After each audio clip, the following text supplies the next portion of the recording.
Ito yung huli natin sa night dive mga idol. Naka-jackpot na naman tayo.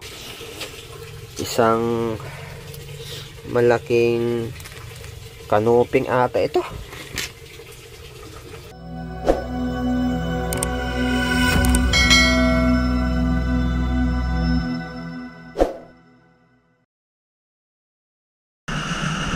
Welcome back sa ating spear fishing adventure mga idol.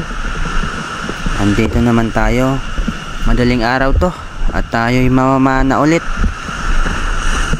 Mukhang malakas ang dagat dito sa kabila, malakas pa rin ang amihan, kaya maglalakad tayo papunta dun sa isang spot natin.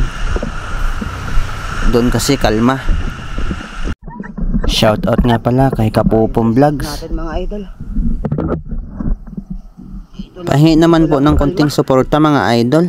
Paki-subscribe naman po ng channel ko at paki-turn on na rin ang notification button. Maraming salamat. Shoutout din kay Edward Borromeo. Maraming salamat sa iyo idol. Okay, ready na tayo. Drive safe sa akin. Ang oras ay 1:00 na ng madaling araw mga idol. Tara na.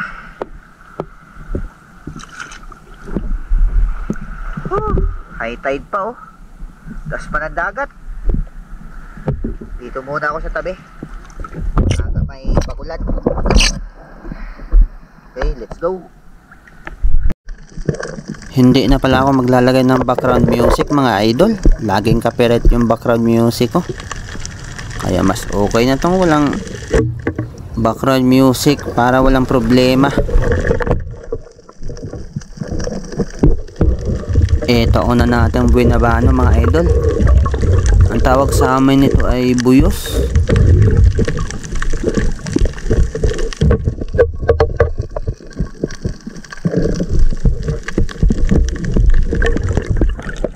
Isda to. Parang kamag-anak ng parrot fish ata ito. Butang isda natin.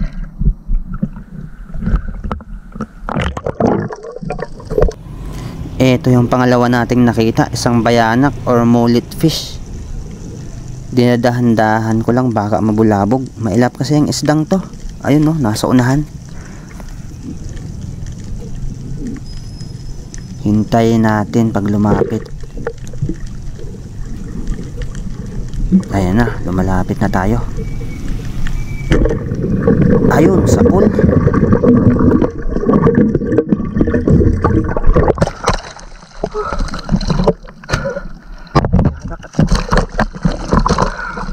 Malaki na to. Nasa kalahating kilo na to mga idol. Pwede na. Buti na lang.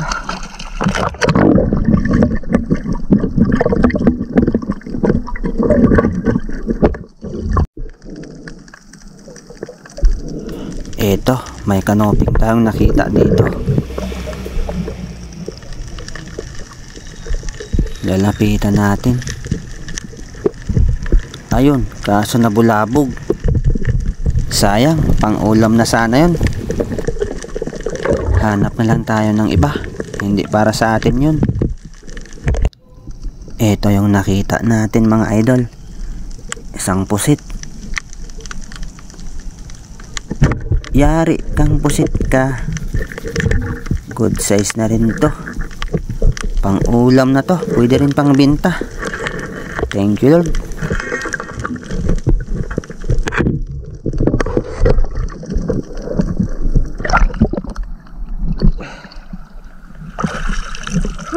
Pusit mga idol.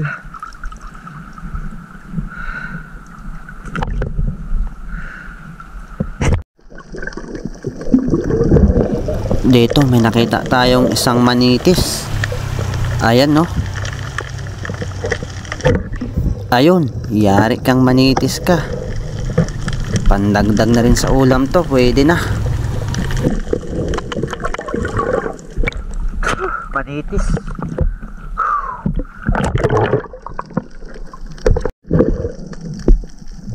Mga idol, isang malaking kanuping. Ayun, sa pool. Sa lakas nga yung muntik pang makawala ng isdang to. Kaya sinisid ko agad at tinusok ko ng pana ko. Hindi kasi bumuka yung flapper niya. Muntik pa makawala. Laki. Laki oh. Muntik pa makawala. Laking kanupig. Lampas 2 kilo to mga idol.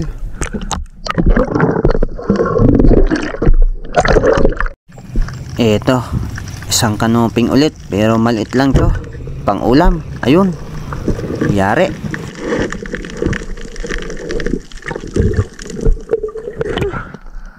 Kanupig. Kasi tayo.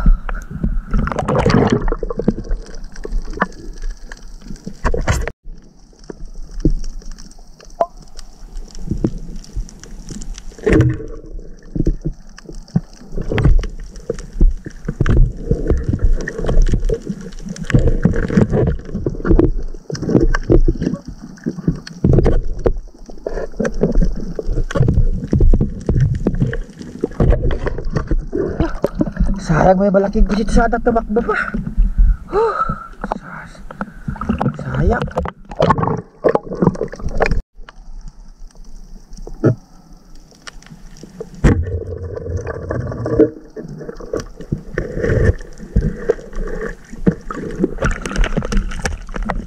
Baliti.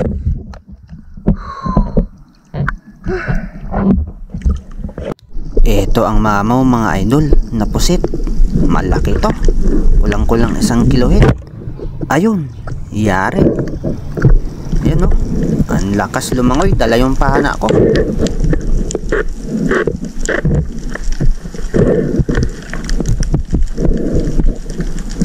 Napansin nyo mga idol, tad-tad ng sugat yung likod ng pusit na to.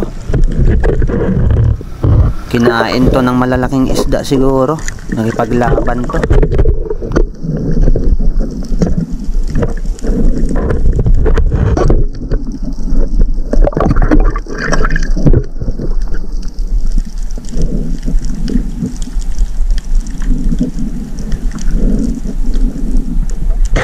Mga idol na pusit. Dami ng tama oh. Dami na yung tama. Kinain siguro talaga kung kumain dito. Malaking isda.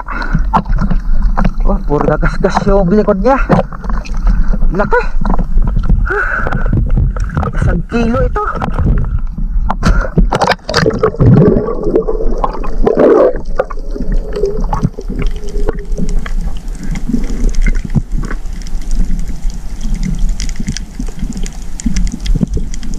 Dalawang danggit magkatabi. Try natin i-one shot.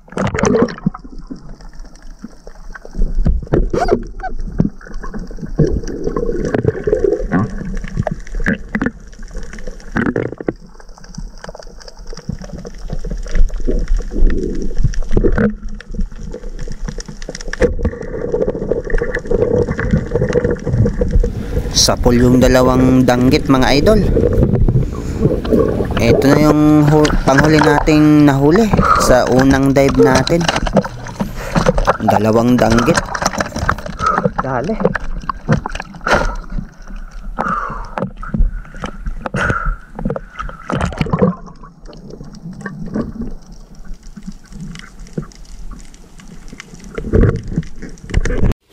Kakauwi lang natin mga idol.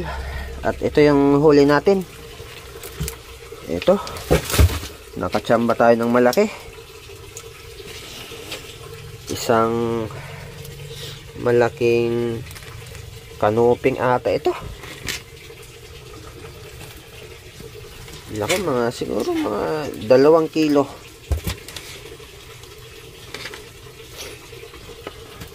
Tsaka itong bayanak na malaki. At meron tayong malaking pusit. Ano?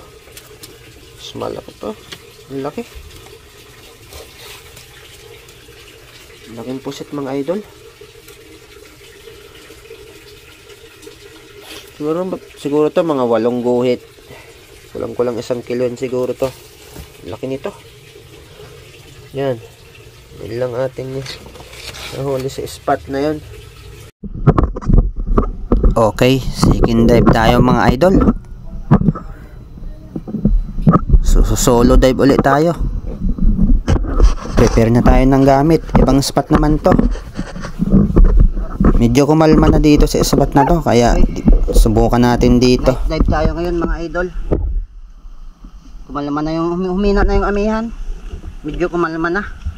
Kaya gabi naman tayo.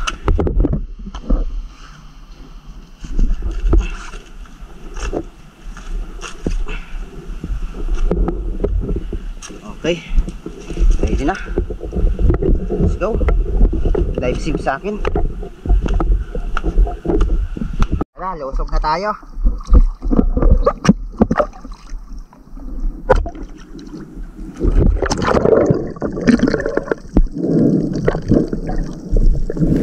Medyo may kalabuan pa yung dagat dito dahil sa lakas ng alon siguro.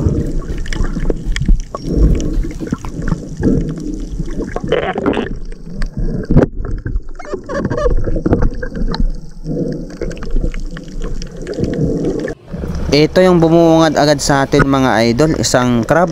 Hindi ko alam kung anong tawag sa crab na to or kinakain ba to. Ang laki nito mga idol, nasa 1 kilohin siguro to. Parang alimango na rin, matigas yung katawan niya.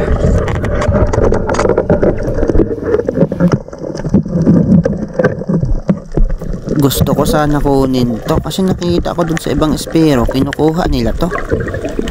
Kaso hindi ko alam, baka may lason to at kailangan pa linisan.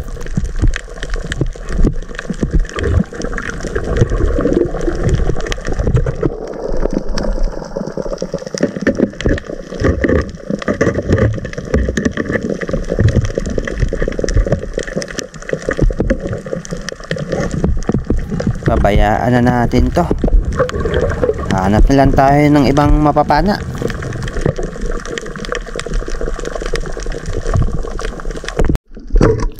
Ito yung nakita natin mga idol, isang pusit. Good size na rin to.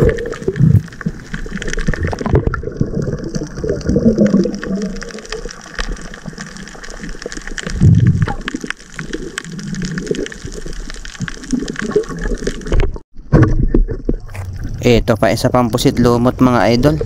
Pumunta ulit ako dito sa mga lumot dito kasi dumadapo ang mga pusit. Pusit lumot. May malakis ata 1 kilo. Di ko na malaya, nasa harap ko na pala. Ay, nabulabog tuloy. Sayang ang 1 kilong pusit.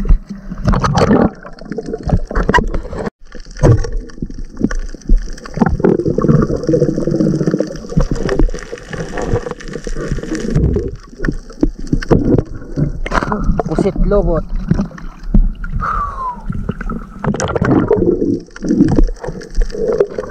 Ito ang malaking pusit, isang bagulan. Ayun, sakol.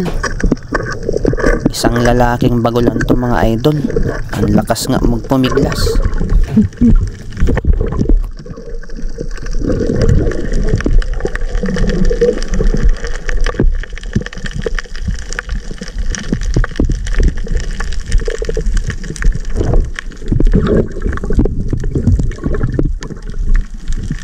Hindi nga natin nagitik to mga idol, kaya ang tagal kong makuha to.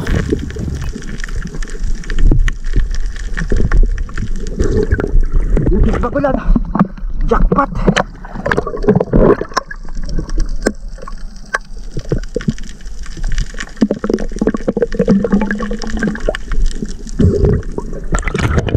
Ako naman lumot pa.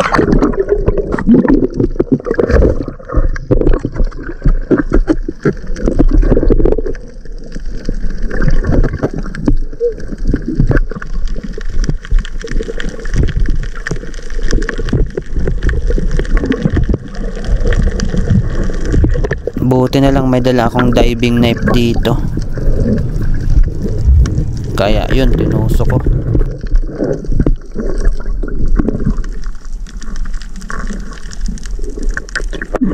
Hindi ko nagitip, kinagat pa ako, hagoy.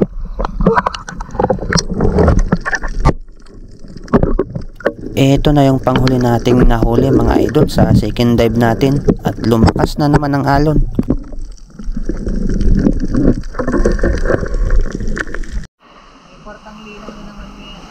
Buntik pa makabuhay ho, natas-tas diri ho. Sayang yung natas-tas ah. Ay may tama gani sa matahoy mo itong kay ano? Tama kay Makmak, kabaya ka kape. Tama, may tama gani ho. Tama kay dagan. Okay mga idol, kikiluhin na natin kung ilang kilo to.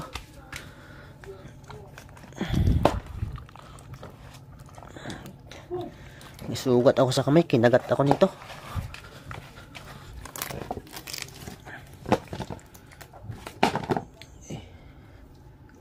Ilang kilo?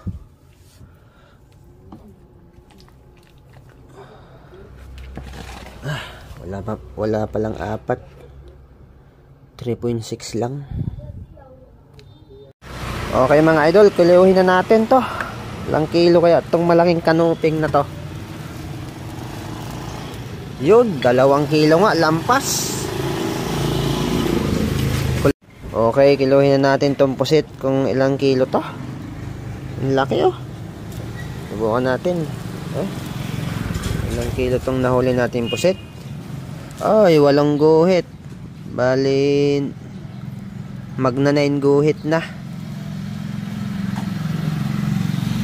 850 grams. Okay mga idol, hanggang dito na lang po. Maraming salamat.